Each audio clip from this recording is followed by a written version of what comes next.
Анан билим берүү багыты боюнча дагы маселени ушул жака бургум келип атат. Ушул билим берүү боюнча Ош облусу акыркы орунда турат деген дагы бир маалыматтар чыгып атат да. Бул абдан мындай чоң трагедия десек болот да. Кантип ушул Ош облусундагы билим берүү жаатын көтөрсөк болот? Мындай да, мен Ордолу Ош облусу мына мен келип атайын ошол эмелердин баардыгын көтөрүп анализ жүргүзүп чыгып, губернаторго дагы бул маселе боюнча кеңешип бүт баардыгын талкууладык.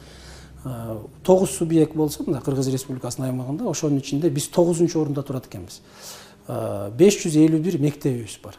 10.073 бүтүрүүчүбүз бир жылда бүтүп чыгат экен. Мындай орто эсеп менен алганда.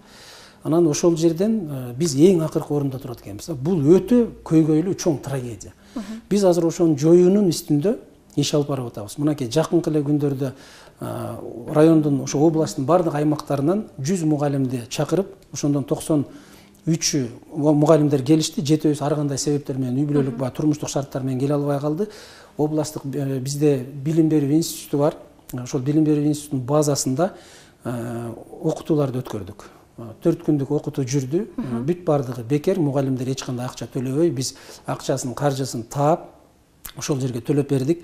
Лекторлордун айлыгын 7 лектор келип, 7 окутуучу ошол ойртуу боюнча балдарды дайындоо боюнча мугалимдерден окутуу жүргүздү. Анан ошол окутуу башталганда биринчи эле күнү мугалимдерге тест өткөрдүк. Мугалимдерге тест кылса, чындыгын айтканда мугалимдердин билим берүү сапаты 25-30% гана түстү. Ошол жанагы жалпы билимдеги тестирлөөнүн программасы боюнча. Анан мына 3 күндүк окутуу өткөрүлүп, 4-күнү күнү кайрадан тест алганда 60-70%га көтөрүлдү. Билим деңгээли, ошол жанагы жалпы тестирлөөнүн программасы боюнча. Анан ошол мугалимдер, биз мындай алганда группа быстрого реагирования деп коебуз го, баягы ыкчам чара көрүүчү группалар деп. Ошолорду түзүп райондорго жөнөттүк азыр. Райондордо булар барат дагы окуучулардан биз алдын ала дагы жалпы тестирлөөгө чейин өзүнчө тестирлөө жүргүзүп, окуучулардын дараметинин бардыгын азыр текшерип көрөлү деп атабыз. Алар ар бир жерге барып, тиги окуучуларды ошол жаңы жанагы программанын негизинде дайындайт да.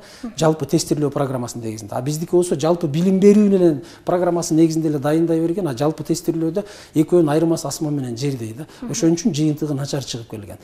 Анан келип ушул 10.000ден ашык бүтүрүүчүсү бар Ош облусунда 42 алтын тамга болгону 3 алтын, 4 алтын сертификатыбыз бар экен. Эми бул мактанарлык нерсе эмес.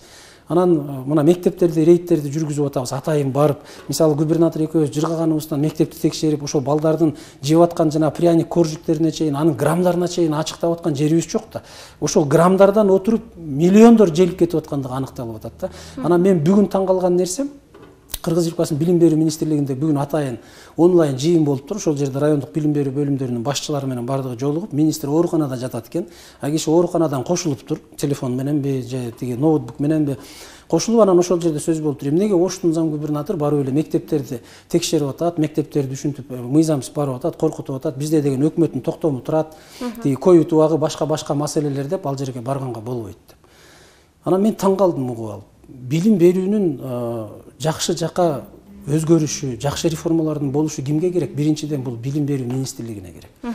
А биз ошол жерде тиги жыргаганыман жылкычы болуп турму дегенде барып биз жыргаганыбыздан барып аларды таразага тартып, башка кылып, мугалимдерди жанагы чогултуп барып текшерип, мына акыркы жолу Ноокат районунда мектепке бардык, мугалимдер ошо арызданганы боюнча. Арызда жазылган далилдердин 90% далилденди.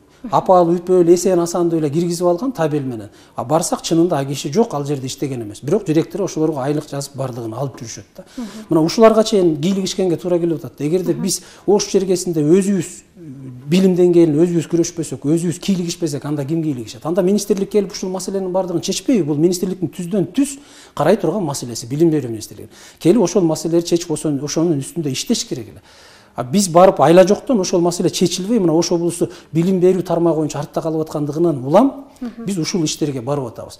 Кудай буйруса, биздин тилегибиз, максатыбыз ушул быйылкы 2020-2022 окуу жылында ушу жалпы билим берүү тестирлөө боюнча Ош облусун биринчи орунга чыгаруу. Биз мунун үстүндө мыйзамдуу түрдө күрөшкөн. Ал министрликке жагабы, жакпайбы, зам губернатордун текшерүүсү тиги министрге жагабы, жакпайбы, биз ал жагына карабайбыз. Биз министрликке жагыш үчүн же жакпаш үчүн текшербейбиз, жакпаш үчүн иштебейбиз. Биз Ош облусундагы ар бир тармак, бул билим берүү, саламаттыкты сактоо, маданият тармагы болобу, биз Ош облусундагы ошол тармактардын оңолушу үчүн күрөшкөн. Текшерген. биз алдыга чыгышыбыз керек. Бизде толук мүмкүнчүлүк бар. Ош облусу ошол 9 субъекттин ичинен эң акыркы орунда деген бул биз үчүн өтө уят. Биз бүгүн уялып ошол нерсени оңдогондун үстүндө иштеп атабыз.